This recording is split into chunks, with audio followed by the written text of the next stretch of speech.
This is still a continuation of the teaching on holiness. Holiness. Now, the holiness of the Lord is the image of the Lord. To profane the holiness of the Lord is to make God look lesser than who He is. Those who enjoy relating with strange gods and worldliness are people who may end up making God look ineffective in their lives. Now, God will be powerful in our lives to the degree of our faith and consecration in Him and to Him. The power of God that can be visible in our lives will be equal to the degree of our faith and consecration. Malachi chapter 2, verse 11. In Luke chapter 1, verse 75, we got to know that because God is eternally holy, He also wants to see His beloved children in a permanent state of holiness. Righteousness is not a hard reality when holiness is in view. Are you there? Righteousness is not a hard reality when holiness is in view. So, because God is holy, He also desires that His children become holy.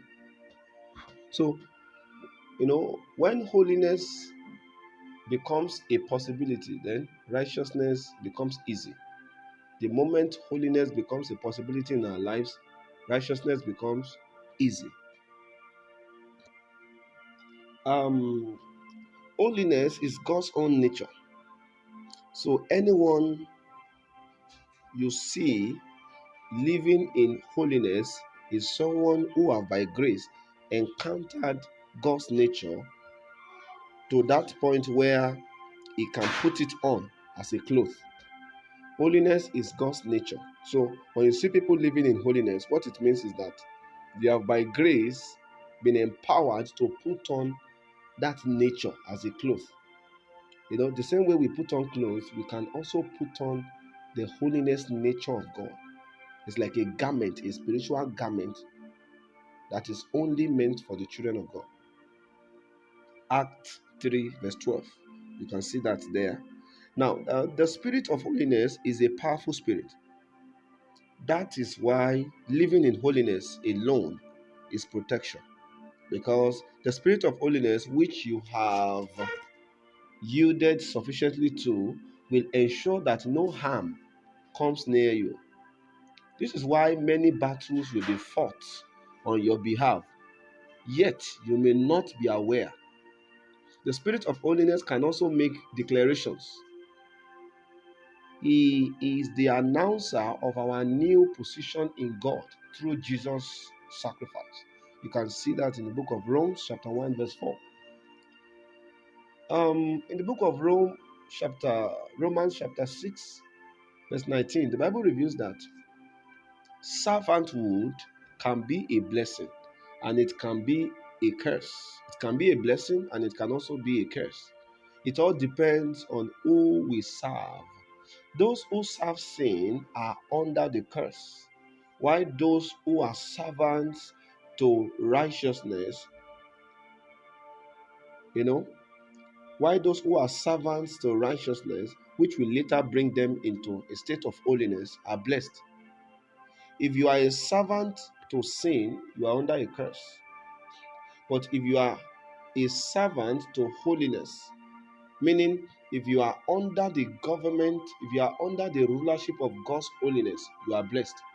To be a servant in this context is not talking about being a slave. No, it is to be under the rulership.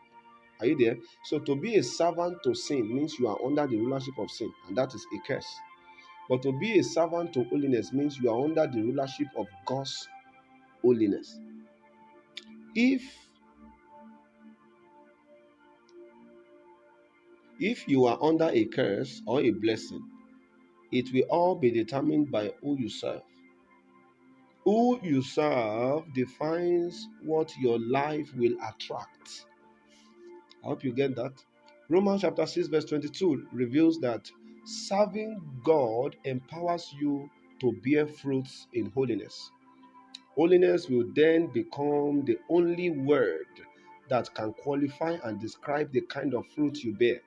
Instead of saying big fruits or plenty fruits, the word will say holy fruits because of your commitment to the service of the Lord. So the moment you become committed,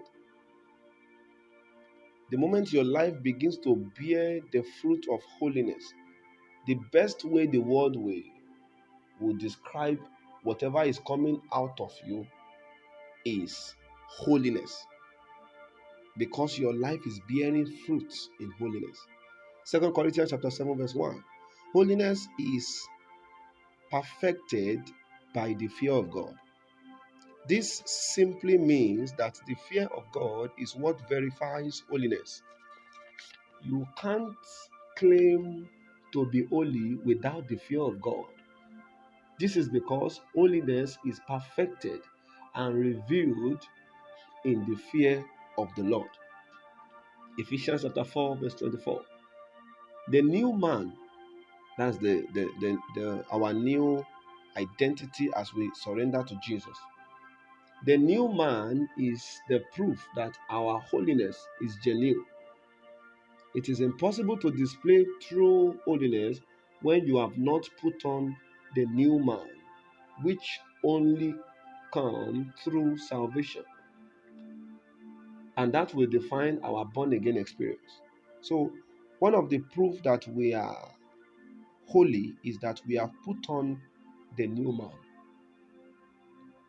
Is that we now have the new man, the new nature. The new man is the same thing as the new nature. So, and one of the proof that we are walking in holiness is that we now have this new nature. We now carry this new nature. We act from this new nature. We live in this new nature. 1 Thessalonians 3 verse 13. True holiness is unblameable. It is that holiness that cannot be questioned. It is not questionable because it magnifies only Christ, no more, no less.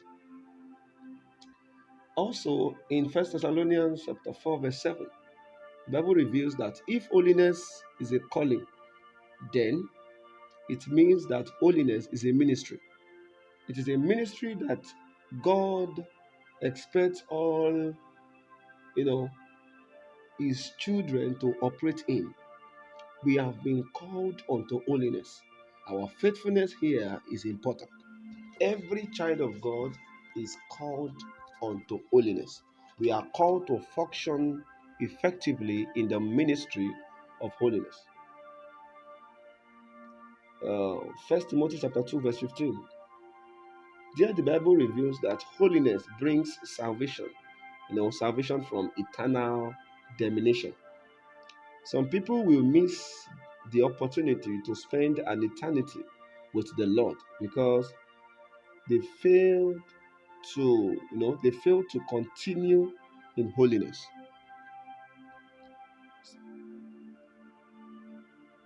You know, the the salvation power in holiness is, the salvational power of holiness is potent as we continue in that nature. Are you there? So those that will not miss an eternity with the Lord are those people who have chosen to continue in holiness, not one day on and one day off. And this holiness goes with soberness. Titus chapter 2 verse 3. The essence of believing is for becoming. We can become the visible expression of God's holiness if we believe in it. Don't join the group of those who believe that holiness is impossible. Don't join that. Because if you don't believe it, you can't become it. So the first thing is to believe that it is possible to be holy. And this belief will bring you into a place of becoming. What you believe is what you become. Hebrew 12, verse 10 and 14. Now, if you follow after holiness, then you will partake of it. If you follow after holiness, you'll partake of it. To follow after holiness is to make a deliberate decision to walk before the Lord in holiness as you trust Him for the sufficient supply of grace that can make that a reality. Now, to follow after holiness is to desire it. Every man moves in the direction of their desires. So, the moment you desire to be holy, then you start moving on the path of holiness. I pray the Lord will help us in the name of Jesus. This is the wisdom of God. Don't sell it.